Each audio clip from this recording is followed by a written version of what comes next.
The accusations being leveled against Kavanaugh and how they've been received have brought up all too familiar feelings for many survivors, much like those who confronted Jeff Flake in that elevator Friday morning.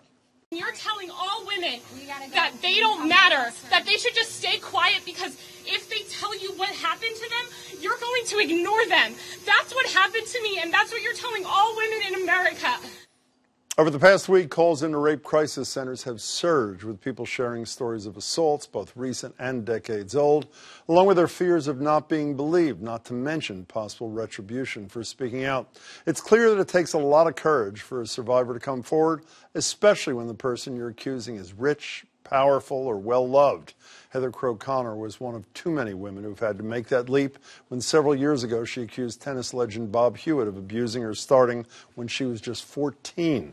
Crime was later ordered to pay her more than $1 million in restitution for. Hewitt is now in jail. Heather Crowe Conner joins me. Nice to see you again, Heather. Thanks for being here. Jim. Along with Gina Scaramella. Gina is the Executive Director of the Boston Area Rape Crisis Center. Good to see you. Good to see you. Gina. What's the impact of this last couple of weeks been on you, Heather?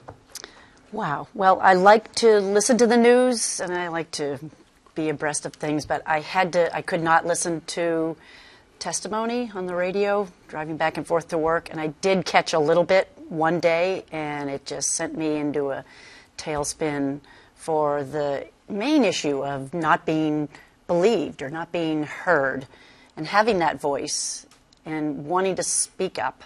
When you hear people say, my radio colleague Marjorie Egan wrote about this in the Globe today, when you hear people say, why didn't she tell someone years and years ago, what's your reaction to that?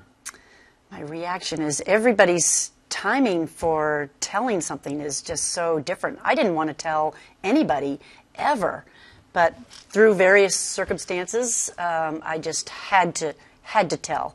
And so the timing came up for me about 35 years later, middle-aged, and I've got a couple children, kids going through similar, and it just is different for everybody.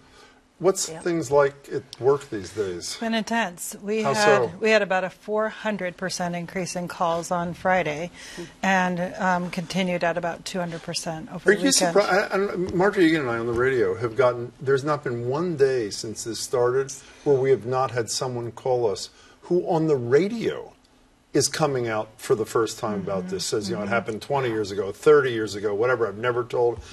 It seems not to surprise you based on the look on your face. It doesn't surprise me at all. I mean, I think it's an amazing window into what people are really holding in their life, and sometimes these public events really give people the courage to call when they have never called before, people in their 50s, 60s, 70s. So this is going to come out wrong, I think, but I will try to say it carefully. So in some ways, is this a good thing? I mean, that there's this focus, as painful as it may be for someone like you, to the point where you say, I don't want to listen to it. Is it possible that in the long run it's a good thing? Well, it's certainly a good thing that people feel like there are resources that they can reach out to for support and help, but it is definitely not a good thing that there is this feeling of almost of a desperation that what the women were expressing and what you said, that the feeling that it doesn't matter what your experience is and it doesn't matter what you say, that the show's going to go on anyway. Donald Trump Jr. today did an interview, and he says, I've got boys and I've got girls, and when I see what's going on right now, it's scary. And the interviewer said, are you more scared for the boys or the girls? I'm sure you can guess the answer. He said, I'm more scared for the boys. How much damage does something, I mean, not that he's seen terribly credibly by any normal people, Right. but he is still the son of the President of the United States, and he's got a forum. How damaging is something like that?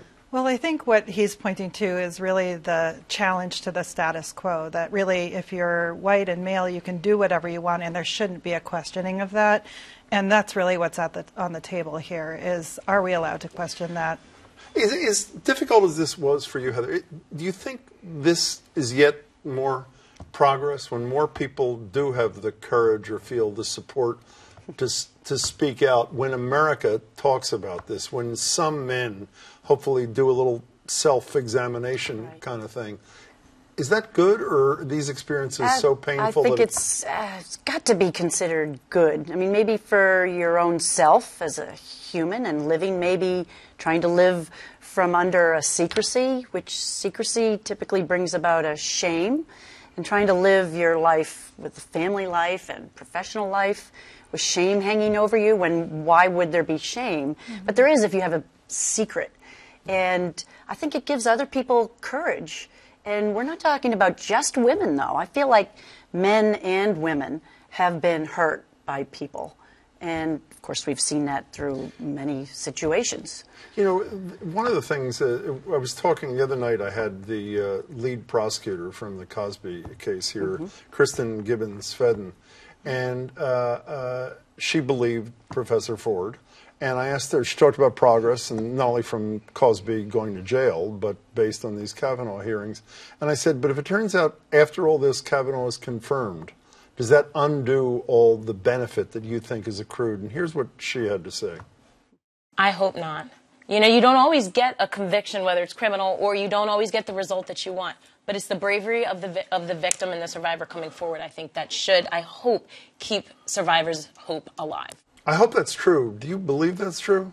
I hope that's true too. I wouldn't say we're in that place right now. What we're really hearing is that sense of hopelessness, I'm sorry to say, a feeling that, you know, if this goes in the direction of confirmation, that it will be feeling like it doesn't matter.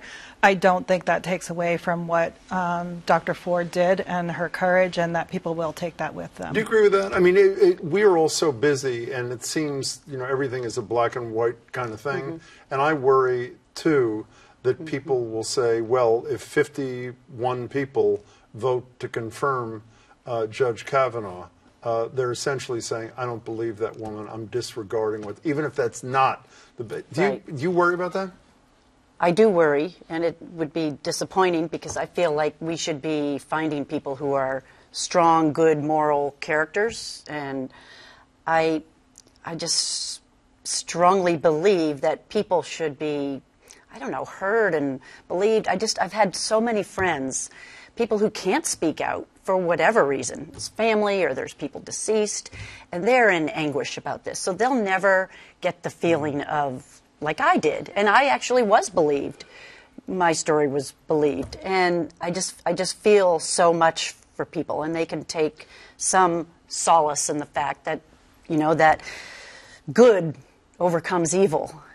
That's, I hope it does. One last thing for you. You know, one of the unfortunate things about the confluence of Cosby and Kavanaugh in the same week is we have this major moment, this first conviction in the Me Too era of one of the most powerful, famous people in America, and it's gone almost like that because it was all Ford and Kavanaugh all the time. Yeah. The Cosby moment is a huge moment in this movement, too, is it not? It is.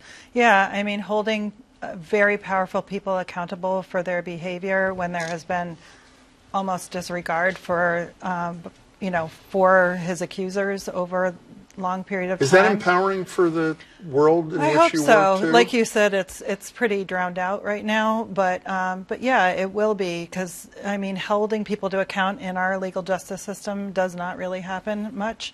So that was an important case. Heather, thank you so much, as Thank always, you. for everything you're doing and saying. Gina, it's great to see you. Thank you. Thank you. I appreciate your time. And again, if you or someone you know is dealing with sexual violence and you want to talk about it, the Rape Crisis Center hotline is staffed 24/7. You can reach them at the number on your screen. That's 1-800-841-8371.